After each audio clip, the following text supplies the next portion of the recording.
the UK. This is the second in our series of online talks for bereaved parents and their families, where we ask inspiring guest speakers to share their own unique personal perspectives and reflections on parental and sibling grief. We're truly delighted to welcome Maria Ahern as our speaker this evening.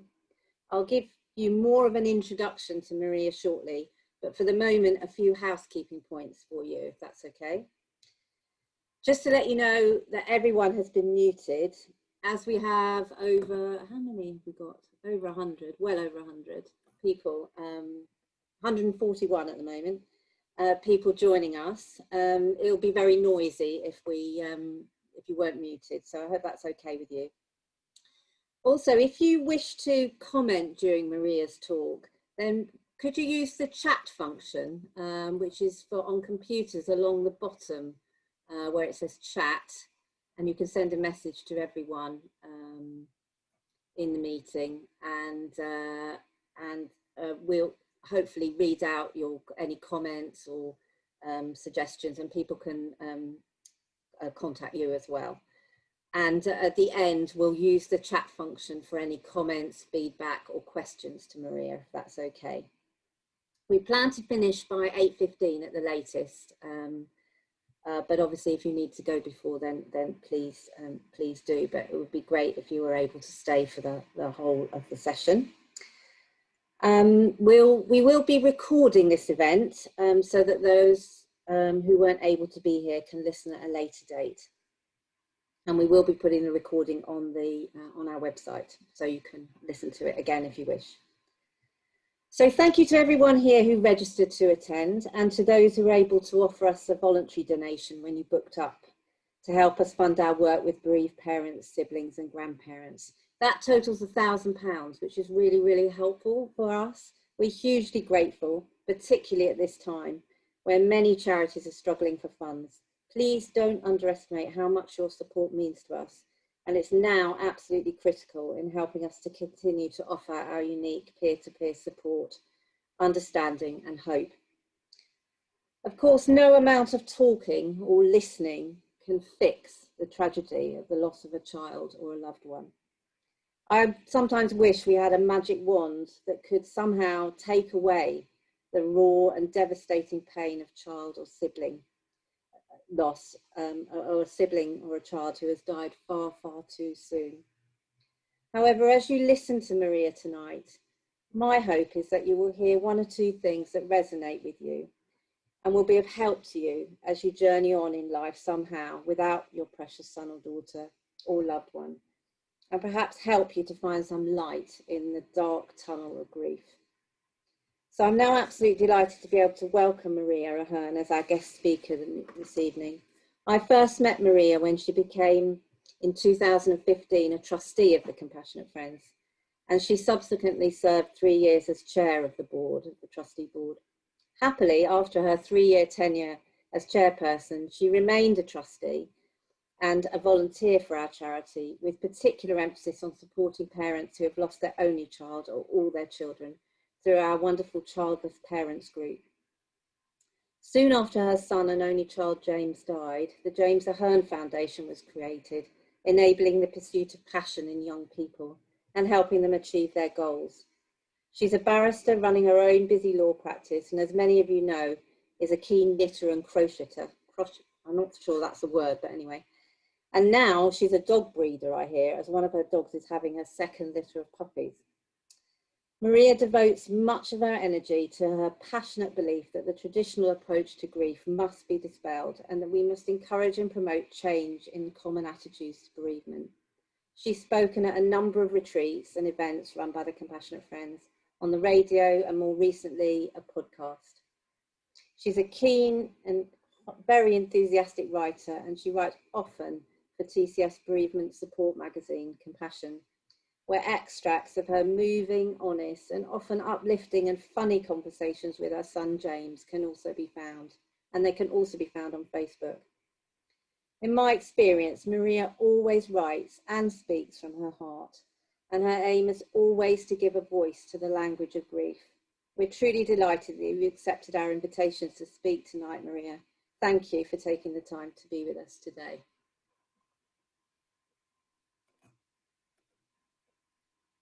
You've got to unmute yourself, Maria.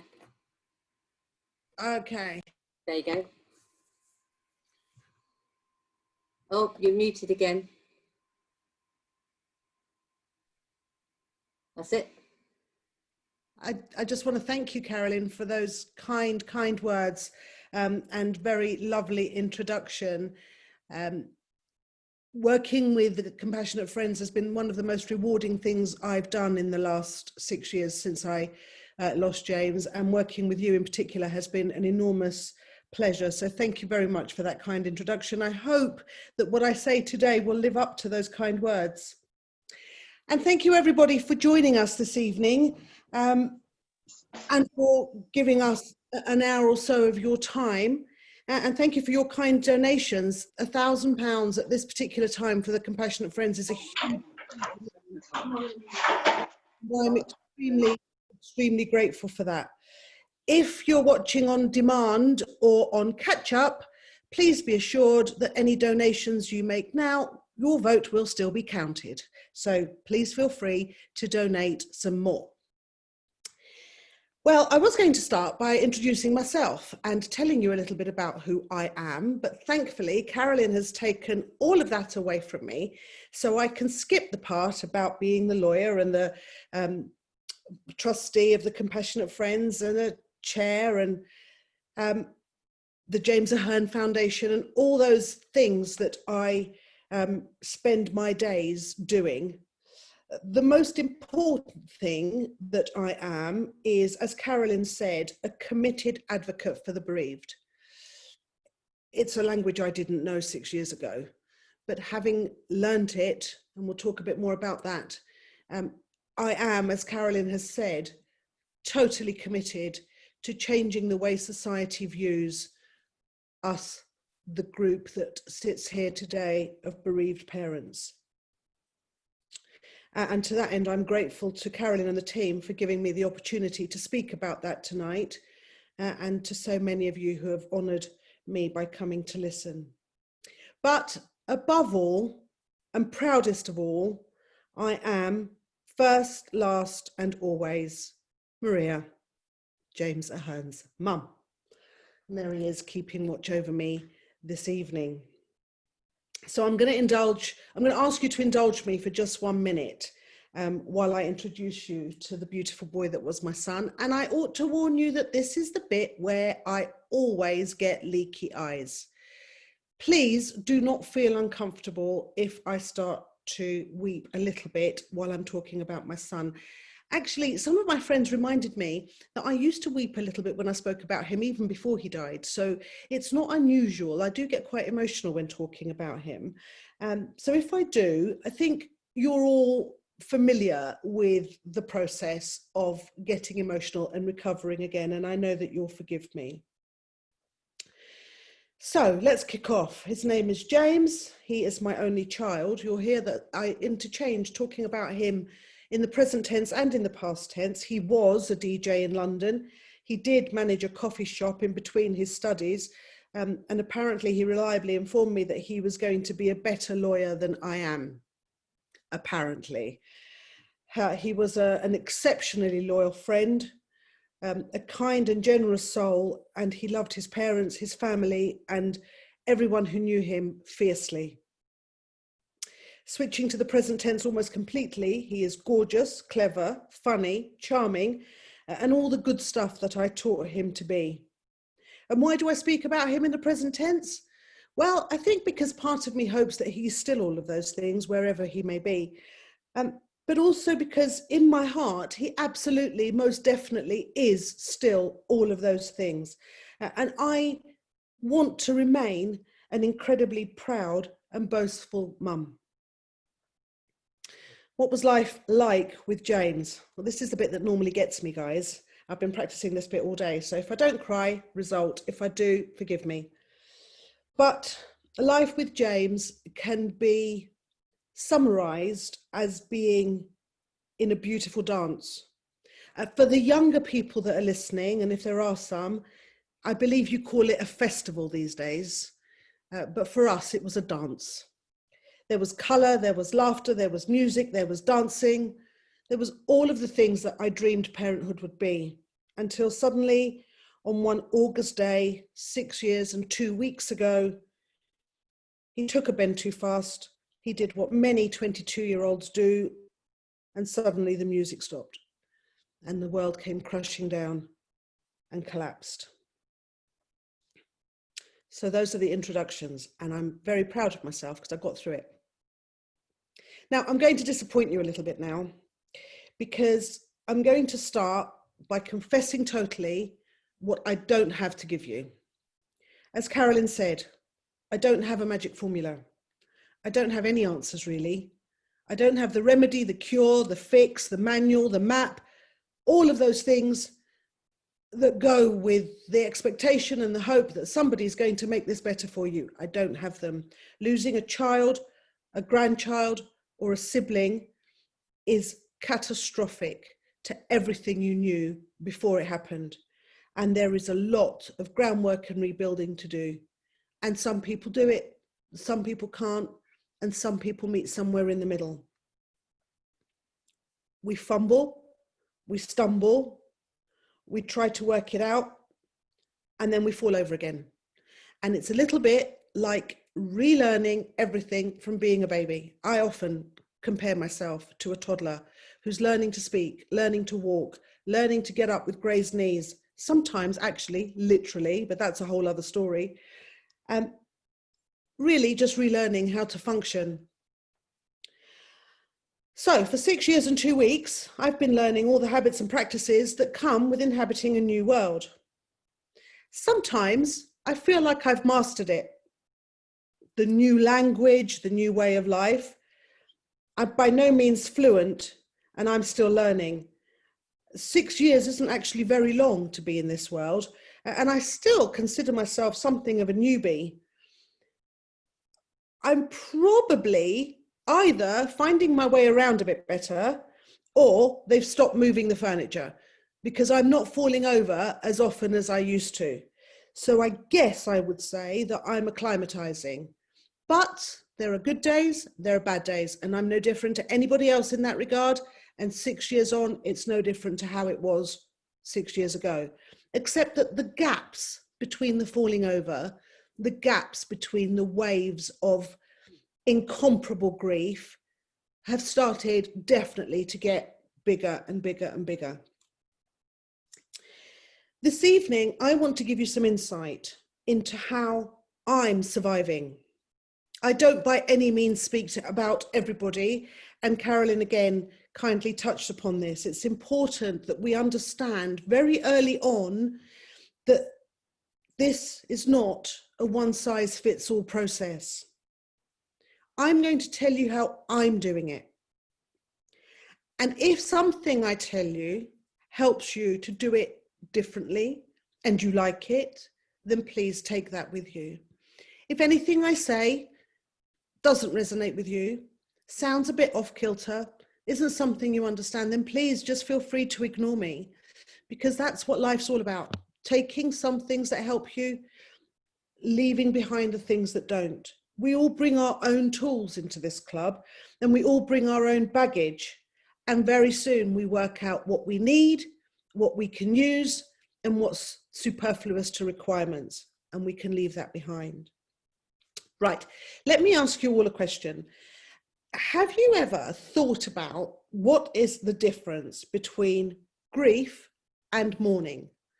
Because when I first came to this world, I heard the phrases being used interchangeably, and I wanted to know why. I wanted to know what the difference was between them.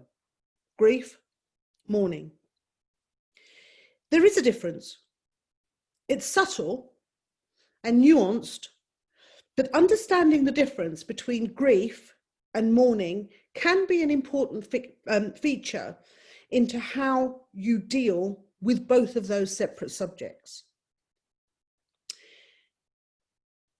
It gives us some of the tools to cope with our particular form of loss, because as is often said, child loss, grandchild loss, sibling loss is one of the hardest losses that we can tolerate as humans. There are other losses that are very grave and very difficult to bear and incredibly sad and equally tragic, but we're not meant to survive our children. So I did some research and I looked to see what the scientists and the ologists had to say. They use lots of words. Grief, they tell you, is about internal emotions.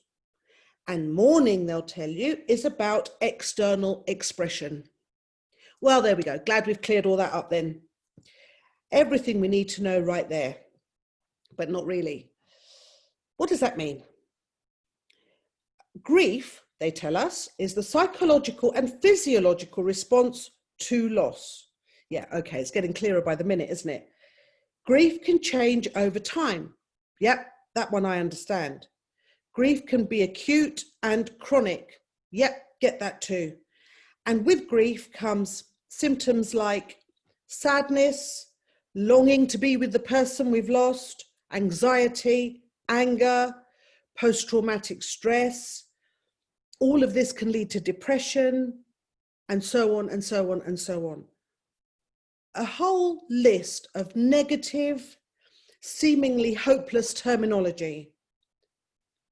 Looking at it, it's no wonder sometimes that people are afraid to approach us. And it's no wonder sometimes that people might cross the street to avoid talking about us, if that's the kind of thing they read about what is happening to us when we are grieving our child. And what else do we find? Grief can be different things for different people. There's no right or wrong way to grieve. Well, we know that. Come on, Sherlock, tell us something we don't know. And then there's this. Over time, grief typically decreases and may become more of a background rather than a dominant feeling. No, not quite. Thank you, Mr. Scientist and Mr. Ologist. And that may be true for a lot of people, but my grief is not in the background. It's right here, somewhere in this space between this gorgeous man and me, just here. And what's happened is that I have learned not to flick it away, but it's not in the background. It's right beside me. Now, what they also tell us is that if we give it time, our grief will change. And I think this is the bit that society expects from us when they look at us all with anticipation. Has she moved on yet?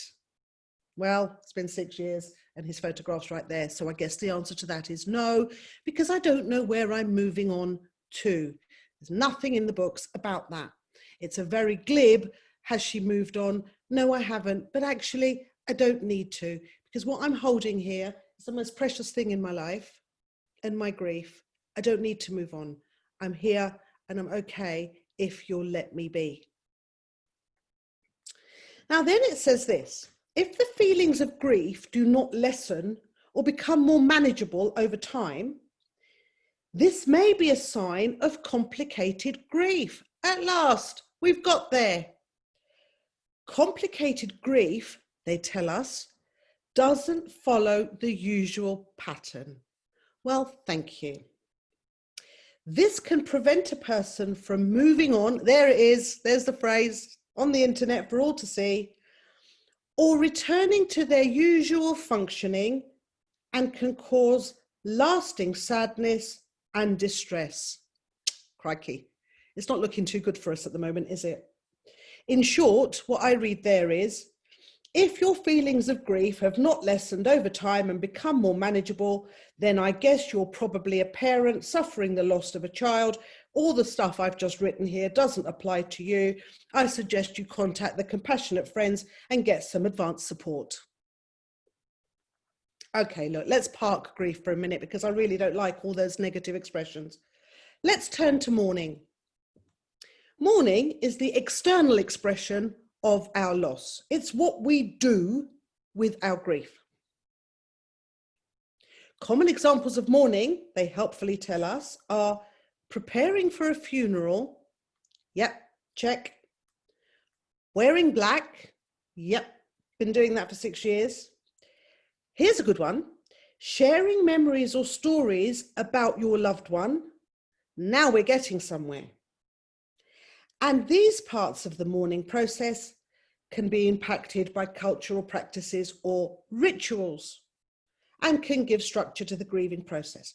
Interesting. But here comes a really good bit. There is usually no formal guide to mourning. Yeah. And the process can vary from person to person. Yes. And can depend on the type of loss one has experienced. True. The process of mourning can help people to accept and process the loss and includes adapting and learning new ways to carry on without the person that you cared deeply about. Finally, something I can get on board with. This sounds far more hopeful, and I'm glad to be talking about this. Mourning can be a lengthy and painful process. Yeah, okay. And here's another good bit. It is a healthy part of bereavement. Mourning can help people preserve the memory of loved ones and feel hopeful about living a happy and fulfilling life without the person you loved in it. Although mourning can be painful, the mourning process allows people to re-engage with their daily life and to feel joy and happiness again. Wait, what? What did I just say? Let's read that again. Mourning allows people to re-engage with their daily life to feel joy and happiness again. Are we still talking about bereaved parents, I wonder? Can this really apply to us, though? Surely not.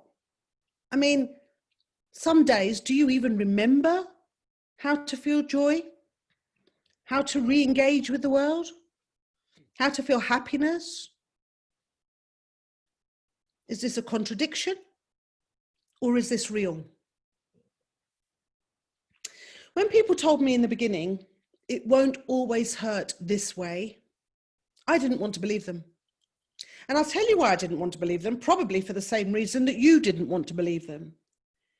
If it stopped hurting, did that mean I was going to start forgetting him? Did that mean I was going to stop longing for his company? Did that mean I was going to stop loving him?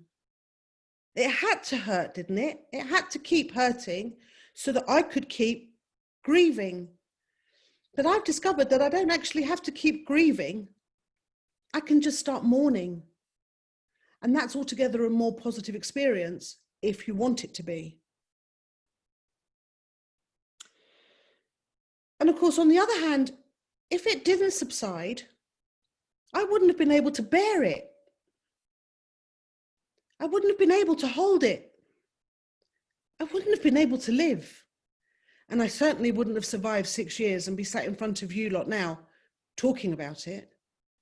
Because that excruciating, raw, visceral, primal, insert whatever words you want, pain that we experience at the beginning has to subside a little because it is just too much to tolerate. So what did I want? Did I want to carry on feeling that pain? Or did I want it to subside? In order to answer that question, I'm going to give you a little picture of what, to me, looking back on it now, it felt like to lose James. Many of you will be familiar with this description. I've written about it, I've spoken about it, and you probably spoke about it amongst yourselves as well.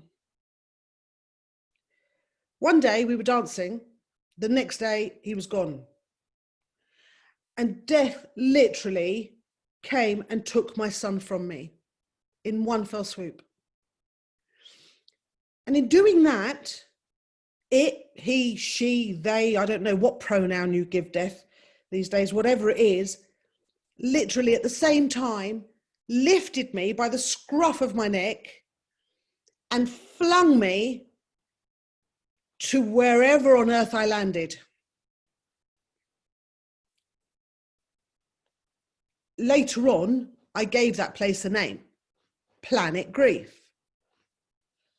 Now, as you would expect, in the circumstances I've just described you, metaphorically speaking, the landing was not smooth.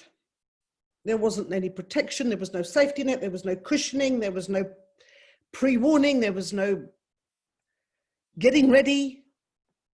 It was hard, traumatic, excruciating, and it broke me.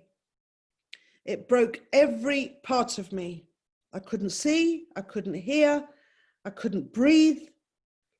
Everything I tried to do felt like I was being crushed all over again. How could any human tolerate this? That's grief. Obviously, my first thought was to find my way back. This wasn't happening. James wasn't dead. I could fix this. I was going to fix it because I fixed everything. And all my energies were used to deny that I was in this strange universe and strange planet and all of its horror and all of the manifestations that I could see around me. I was going to go back home with my son by my side. That's grief. I was lost and I was terrified. That's grief. And obviously I hadn't landed there alone. I wasn't the only person who loved him. There were lots of people who loved him. His father, his grandparents, his cousins, his friends, so many people had all landed on this planet with me, but they were all scattered around in their own little individual craters, and I couldn't see them. I didn't know where they were. I didn't really care to look for them, and I wasn't interested in anything anyway. But gradually I had to make some choices, because there were those rituals that we discussed, the part of mourning that becomes ritualistic and the things that you have to do. The obvious one, of course, is informing people and telling people and managing the grief of the people around you. As his mother, I had to help his friends. I had to look after them. I had to help my family, Terry's family. We had to be there for each other. There are rituals that you have to go through. I couldn't just stay curled up in a ball and say, I don't care about the world, because I had some responsibility for my son's memory. And it couldn't be, do you remember that feisty lawyer that we all knew, James's mum? Yeah, he died, she got broken. We never saw her again. I didn't want that. And then there was the funeral. I had to do that. So what was I going to do? The choices began in my head. What I wanted to do was just stay curled up until I died. Good plan. Let's do that. Yeah, curl into a ball and stay here till you expire. Actually, I really did do that. In the real world, not in my metaphorical world, but in the real world, I ended up literally curled up in a ball under my cousin's dining room table. And I couldn't move. I couldn't get out from under the table. I was secure. I was covered. I wanted to stay there. My cousin threw me some cushions to shield my head. She covered me with a blanket. She put some socks on my feet. And anybody who wanted to talk to me and check up on me had to get down and get under the table to come and find me. Well, obviously my cousin needed her table back and I needed to get out. So I did. I came out by promising myself that I would only come out for a little while.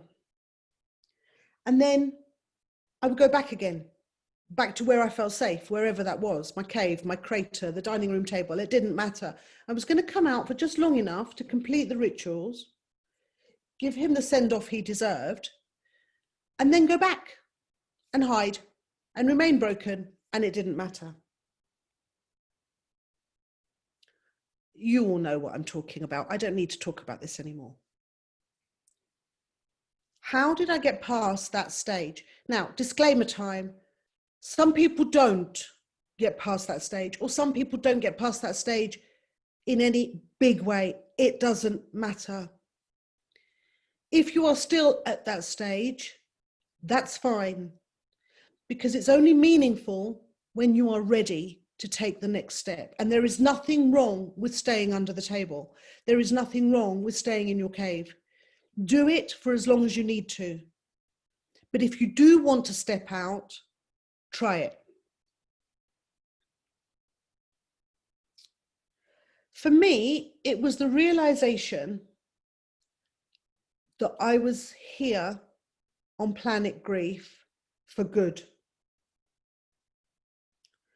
When I stopped trying to escape, I realized that I could shift my focus on trying to survive, because I only had so much energy.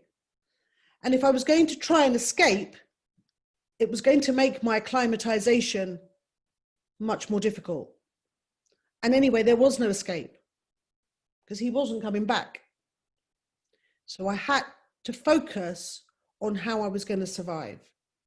And then that led to the new realization that I could actually survive positively, that I could actually live a life, not the life I'd planned, but I could coexist with James and the grief between us and turn it into a good morning and survive. So that's what I resolved to do.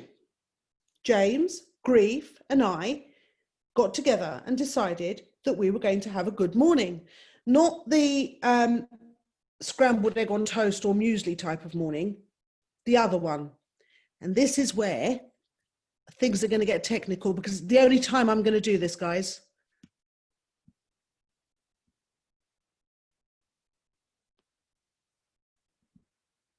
This morning, can you see it? Nod. Now, the important thing about this morning is this bit here, the you, that changes the normal morning into this important morning, you. Because just like your choice of breakfast food, the you in the middle of this morning is vital, because it's about how you are going to find your equilibrium again, and it's about how you are going to have a good morning.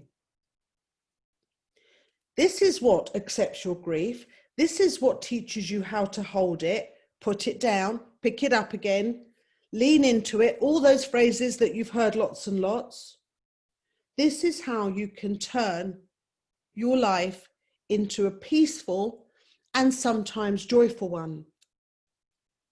So let's cut to the chase. What constitutes a good morning?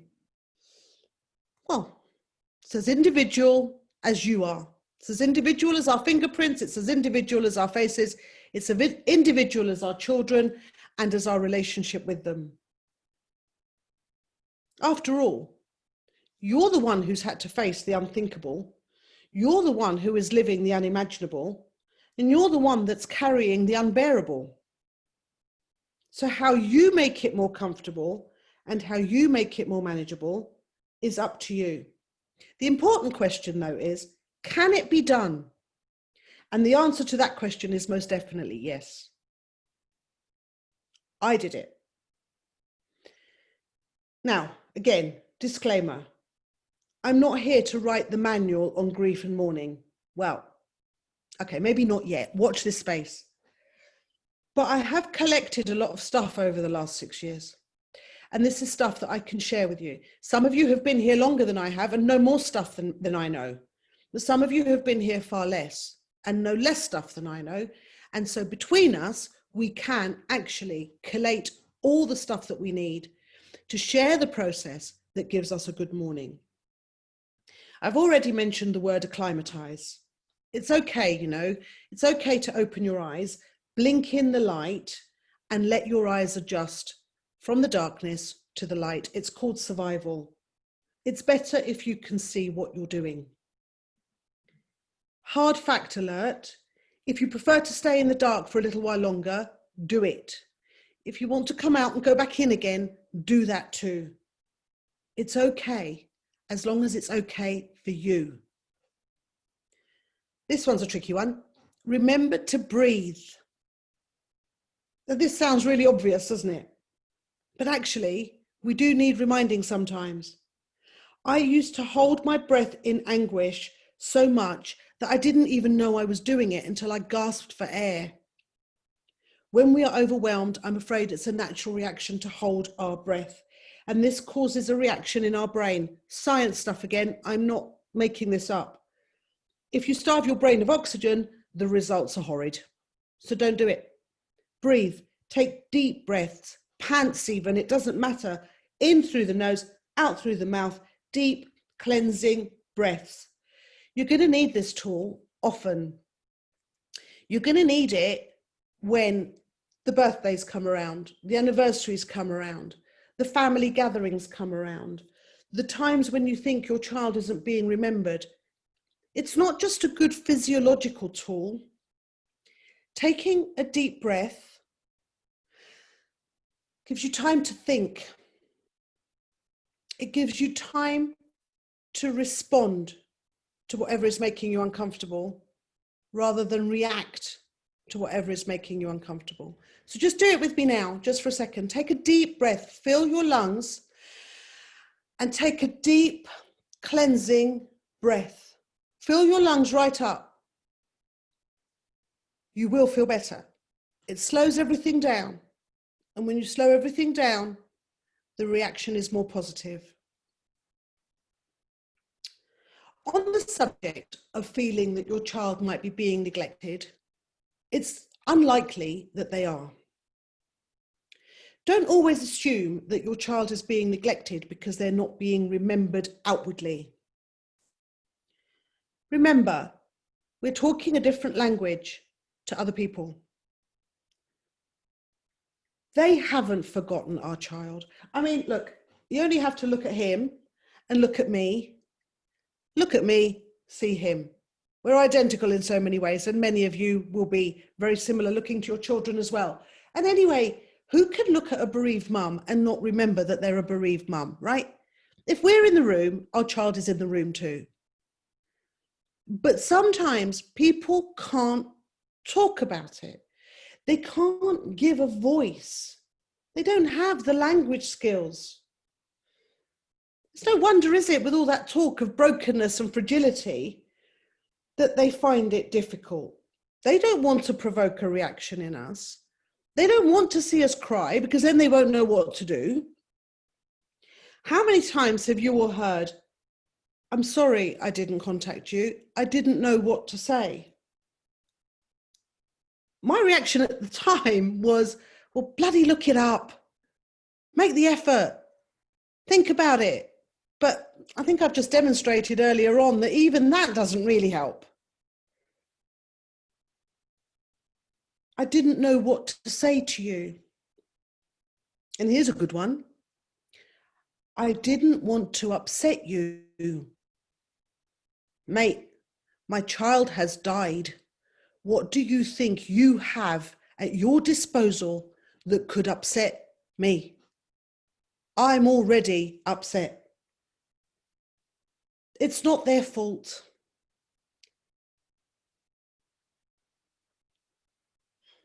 I was a non-bereaved parent the day before Jamie died. I didn't know what to do and what to say. I was in situations where I was faced with a bereaved mother, and to my shame, I didn't know what to do or say. And there was a tendency to fly away, to ignore it, to not say anything that would cause upset. I've only just learnt this language that I'm speaking to you now. So don't be surprised when people don't know how to comfort you, because we don't know how to comfort a bereaved parent. Hint number 4, let yourself laugh. It's okay. Sometimes it's vital because it's a human reaction to something that's funny. Humour can be a great balancer, and it reminds you of the familiar, the time before. You're not being disrespectful to your child if you laugh. James loved to make me laugh. Memories of his antics still make me laugh. And our children deserve our smiles as well as our tears. One of the greatest lessons I've learned in the last 6 years is when I started volunteering at the bereaved parents support weekends. And as chair, typically I would be asked to speak at the beginning to welcome people, and at the end to bid them farewell and hope that their experience has been a productive and supportive one. Every time I did it, and there were numerous occasions when I did, on the Friday evening, people would come into the hall. They could barely look at me. They would be uncomfortable, shuffling in their seats. They would be looking down. By Sunday, when I was bidding them goodbye, we were sharing jokes. They were laughing. They'd made new friendships. They were laughing with each other. But one particular weekend, I even had some escapees. They'd escaped to the pub and come back giggling like school kids. They'd found companionship and support, and they were laughing. And I love at the end of a retreat when I can say to people, remember how you were on Friday, and look at you now. But I said that we cry as well, and our children deserve both, our tears and our laughter. So hint number 5, cry. Who said that we mustn't cry? We're bereaved parents. We're sad. We get emotional. You can only cry for so long. I've discovered that most of the anxiety in the battle about crying is in the effort to stop myself crying. I've cried until I thought I was never going to stop, but I did stop. One time I screamed so hard I passed out, but I came round again. It's part of the healing. We don't have to stop crying. That's a society expectation. Crying means you're sad and you're beyond help and everything is broken. It doesn't really mean that, does it? Sometimes we just cry and there's no explanation for it. Hint number 6, this is one of my favorites. Talk to your child. Carolyn referred to my conversations with James, and some of you will have read them. They get some of them get published in our magazine. I put them on Facebook. They've got their own page now, but I've been a bit naughty and haven't kept it updated, but I will. I started writing to James, actually. I started writing him letters, but being the scamp that he is, he started talking back and he started getting a voice. And so I thought I'd go with it. And the letters to him became conversations with him, which was great because it gave him a new relevance. It gave us a new relationship. We were now co-authors of these conversations. And it enabled me to discuss things with him. Some of you will have read his take on COVID. Some of you will have read his take on the new normal and what it's like for his mum to be locked up in a house and not be able to go out. What he would have been like had he been told he has to stay in the house and not go out. Still relevant. It's still a discussion I can have, and he's involved in my life as it evolves. So with every new experience, I even get to introduce him to new people. 150 of you, some of you have met him before, but 150 of you say hi to James. James, say hi to all these lovely people. And that way you can see his beautiful smile and get a glimpse of his cheeky charm. Because one of the things that we are afraid of as bereaved parents in the beginning, certainly for me, is that he would be forgotten and that we wouldn't be able to continue to share the beauty of our children with other people. But for me, it's non-negotiable. Love me, love my child. Listen to me talking about my child. That's the way it works. Now, once you've mastered one or two of the list I've just given you, and there are others, but I've only got a few more minutes. So once you've mastered those, you can start to let people in. And you can learn to shrug your shoulders. Try it. We tend to sit up like this all the time. We get consumed by our tension. Shrug them, let them loose. Let's loosen up a little bit. Another process that will enable you to let go of some of the things that keep you down. Anger. Anger is a horrid, horrid emotion. We all have it. We all feel it. It creeps in on us, but it's really heavy. It's that keeps us holding our breath. It's that puts our shoulders up here. It's that dumbs down our ability to mourn and express our emotions, because anger is heavy. Find some tools to release some of that anger. Lead the way. Help your friends. Tell them, if they don't want to hear you talking about your child, and if you want to talk about your child, then maybe it's time that they moved on. I'm sorry, there's no sugarcoating this. There are some people that were in my life that are not in my life anymore because I didn't feel free and able to speak about my child in their company. I could see the roll of the eye, the tilt of the head. Oh, here she goes again. Sorry, I've already said it's non-negotiable. If you don't want to hear it, move on. But be tolerant. Give them time to acclimatise with you and learn their new language. They're coming to visit you on this alien planet. They don't know what's going on here. Help them, give them the tools, and you may find that you have a happy medium.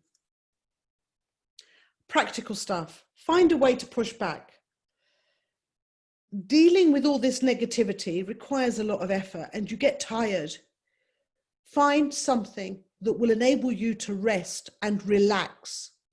Meditation, crafting, as Carolyn said, I do a lot of crochet, a lot of knitting. It's that repetitive. In the beginning, I played Candy Crush incessantly. Find a way to stimulate the healing part of your brain by the repetition. Again, I'm not making this up. If you want to, afterwards, you can look all this up on the internet. The repetitive nature of those processes is a part of the healing. It helps your brain slow down, adjust, accept the oxygen from the deep breathing, release the tension, and you're making something. Scientifically proven stress buster. Now, once you begin to look around and feel your way, you will realize that there are other people on this planet. The others, the other bereaved. They're the people that make you realize that you haven't been singled out by the universe. It's not just you, it's lots of us. We're everywhere. And we find ourselves in the strangest of places if we acknowledge that we are one of them. Trust the others because they'll tell you the truth. They will tell you about how you can rediscover yourself. And they will tell you what you don't want to believe as true, that it will become more manageable, that it will become softer, and that there will be acclimatization. I was only consumed by one thought in the beginning. This is not survivable. If you love your child as much as I love mine, you cannot survive this feeling, this pain, this grief. You cannot survive on this planet. And yet, you see, I love James. I love him with all my being. But I've survived for 6 years. Productively, I run my own practice. I run 2 charities, or I help run one and I run the other. I play poker, I do knitting. I laugh, I make jokes, I socialise when I'm allowed to. I'm surviving and I'm honouring him. The process, if there is one, is literally look up, blink, breathe, repeat. Look up, blink, breathe, repeat, and everything else will fall into place. And then here's the magnificent bit. One day, all of this just magically comes together. All the bits fall into place. And you realize that you haven't just had a good morning, you've had a good day. Yeah, the whole day. You smiled. You cried less. You had a coffee with a friend and you listened to them about their problems. You had a shower, you went for a walk. You made a list. You became re-engaged. You picked up your tools. You put on your armour. You picked up your mask, your surfboard, whatever the metaphor is you choose to accept, you did it. You lived that day. And if you can do it once, you can do it again. And then there's another thing. It's what I call, because I've heard it referred to in a book, the collateral beauty. One day, you're not just surviving, you're helping. You realize that the other parents on planet grief who were hardwired to come to your aid, to come to your assistance when you were flung onto it, are now looking for you to take your place in that tribe. And then you hear about the arrival of another newbie, and suddenly you're not the newbie anymore, and you've got something that can help them. So you go to their crater and you offer your hand. And to your surprise, astonishment, shock and amazement, they choose your hand and they take it. And you hear yourself whispering, "It's okay, I know, I've got you." And you wonder where those words come from, because you remember that you were the person curled up in that ball not so long ago. Some of you will have heard me describe this as the grief chain. And I like to think of it as the chain of elephants. Big one, the most experienced one at the front. Then another one, trunk to tail, trunk to tail, trunk to tail. The elephants who don't forget, the strong elephants, the elephants who look out for each other. You're not alone. You're not crazy. Forgive yourself. Have bad days. Have good days. Have any kind of day you like. Mix joy with grief. Mix happiness with sadness. Mix it all up. And when you've blended it all, reclaim yourself. Be the person that you can be, whoever that is. Take the tools, whatever they are, bring what you brought from the other planet onto this one and use it.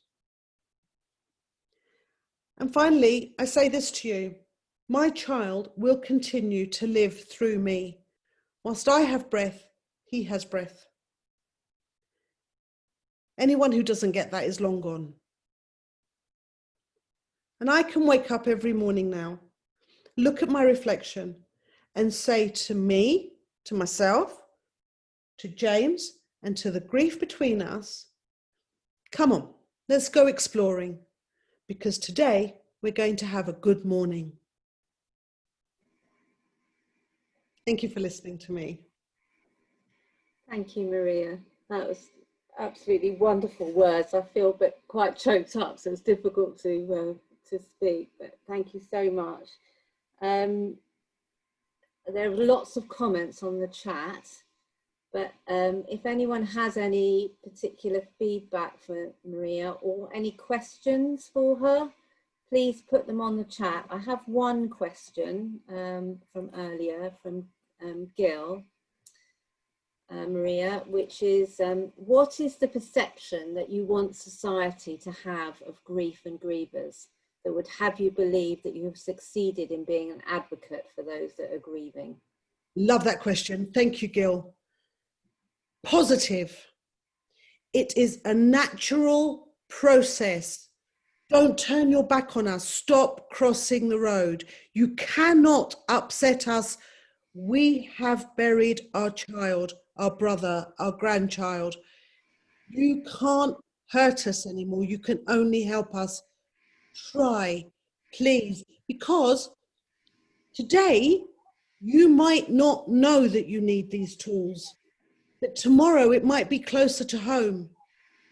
And we have to educate people so that when it happens, if it happens, people know exactly what to do. Just like we are re-educating people about talking about illnesses. Oh dear.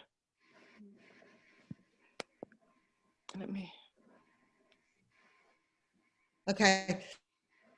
So re-educating people in talking about other aspects that previously we perceived as non-topics. Grief, bereavement, child loss. It is okay. It's okay to come and say to me, James would have loved that. I'm not going to start crying and saying, oh, why did you mention my child? Now you've upset me. I love that you've said, James would have loved that. Raise the positivity around what is child loss. Thank you, Gil. I hope that answers your question. There's another question here, Maria, from I think it's Jean, Jean Dillon. How did you deal with all the secondary losses that can occur? The secondary losses, like the friendship groups and the aspects of my life that I've had to leave behind, I guess is what Jean means. You know, I was so engulfed in the loss of James that I didn't really notice it. When you're drowning in a sea of despair, the fact that someone else throws another glass of water into that sea doesn't really register. I didn't. It's part of the process and I accepted it. I'm focused on who I am today and the collateral losses. They don't feature. Okay, thank you. And did you engage, Jill asked, did you engage in any formal counselling or psychotherapy? I didn't have any counselling. I didn't take any medication. Funnily enough, that on the night it happened, they called a doctor for me, as you would expect them to, and I refused to see the doctor. I didn't want the doctor. The doctor couldn't help me. Why would I need a doctor? And then, oddly, and like I say, we're everywhere, my cousin came to the room that I was hiding in, and she said, please see the doctor. I said, send away. What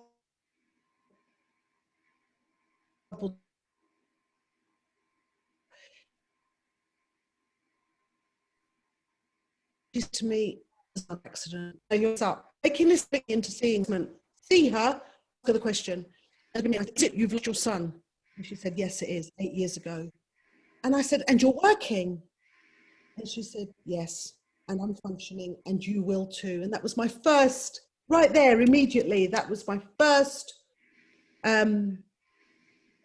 glimpse into what life could be like further down the road. And I remember saying to her, I'm really sorry that you had to come here. This must remind you of what happened to you. What a stupid thing to say. And she said, I haven't forgotten what happened to me, and I'll never forget what happened to me.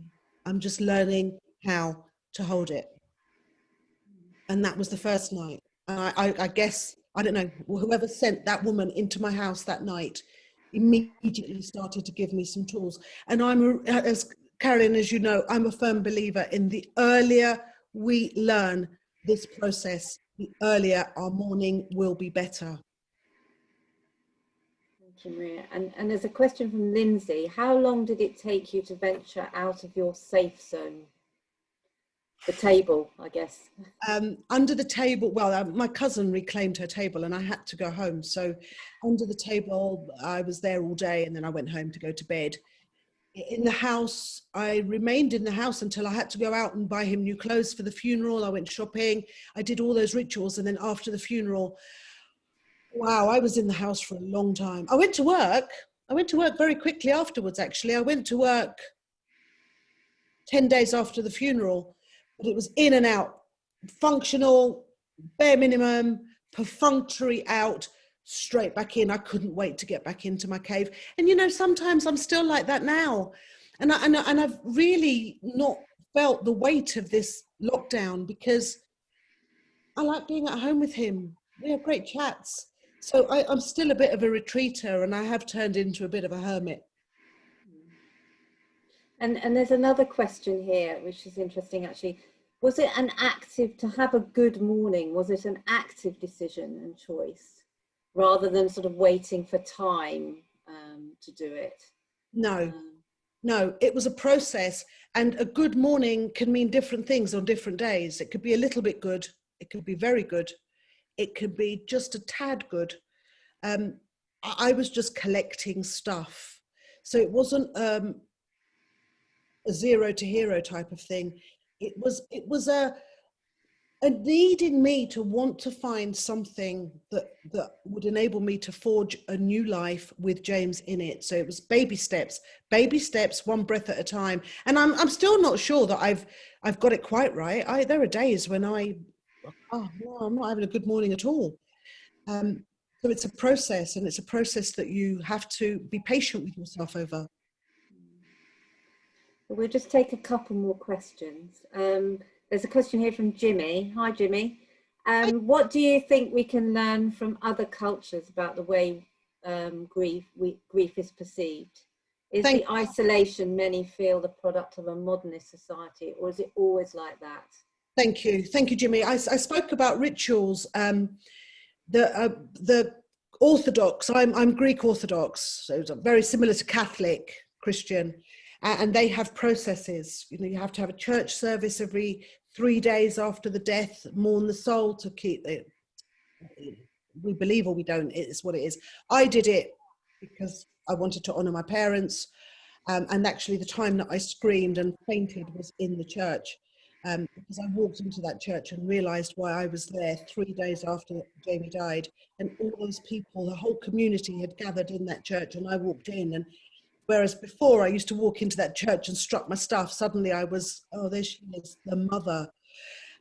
But that process got me out, and those people held me up. The food, the bringing of the food, the letting them into my home, the acceptance of their love and support meant that I was never isolated, and I wasn't alone. Jamie's friends didn't leave us alone for 1 second, and all that process, I suppose it ties in with the other question. Let's learn not to leave people alone, unless they absolutely want to be. Some people actually want to be alone, want to shut the door, and don't want to let anybody in to witness their grief. Okay, that's them, it wasn't me. And I find that the cultural way of dealing with grief in other societies and cultures, maybe we have something to learn from. Thank you. And just a final question about, there's some questions about Christmas.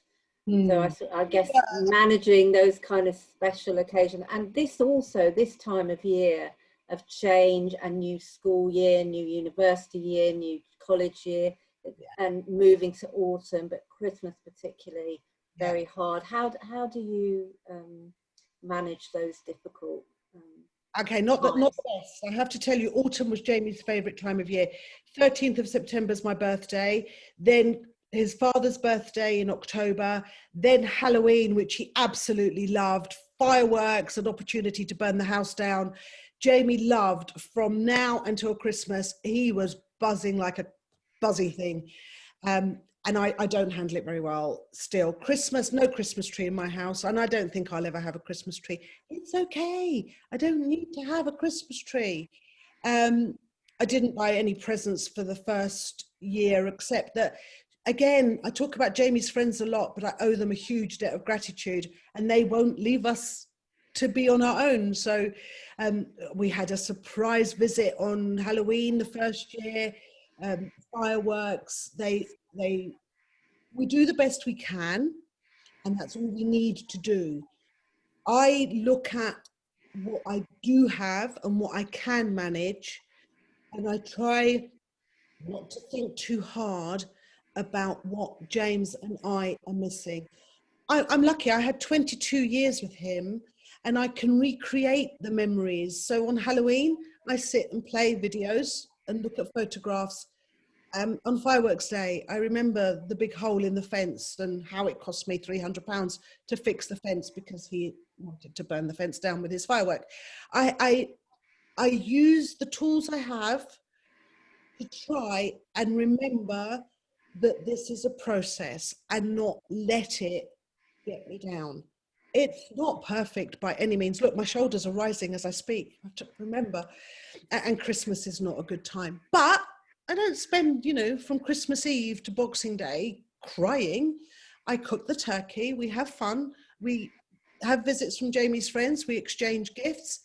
And we have an okay Christmas. Not the Christmas it was, and it never will be again. But that's my new life. Thank you, Maria.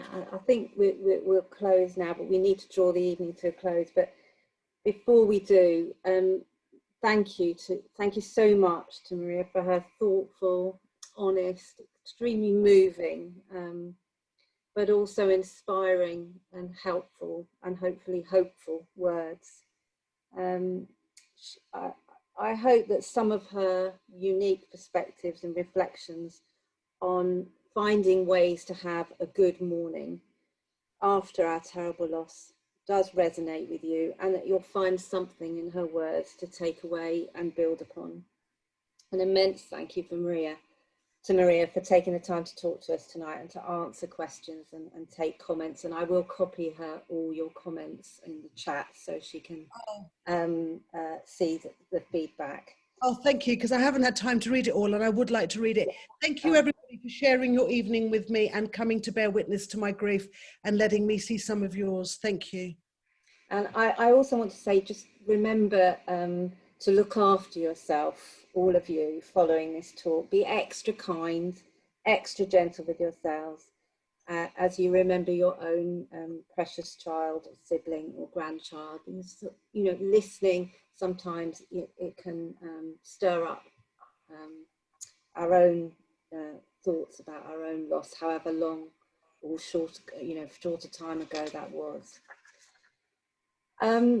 Before we finish, I just want to tell you about our next speaker in this series of talks, and that will be Kathy Rensenbrink. And you're really welcome to join Kathy online again on the 13th of October at 7 p.m. She's going to be discussing with us the unpredictability of grief and the impact early loss had on her life. The title of her talk is Grenades and Guillotines, Navigating Grief and Finding Hope. Just tell you a little bit about her. When she was a teenager, her happy family was torn apart by a tragedy, a death. And she'll focus on how she learned to live with the grief and loss and find joy in the world again. She's going to explore with you how to cope with life at its most difficult and overwhelming, and how we might emerge from suffering forever changed but filled with hope. She wrote the book A Manual for Heartache in 2017, and it's been described as a book that will help soothe an aching heart and assure its readers they're not alone. You can purchase the book on the TCF website if you want to read it before you come to the talk, and we're really delighted that Kathy has agreed to be our next guest speaker. And you can find out how to register on our online events page on the website. So finally, thank you for attending tonight.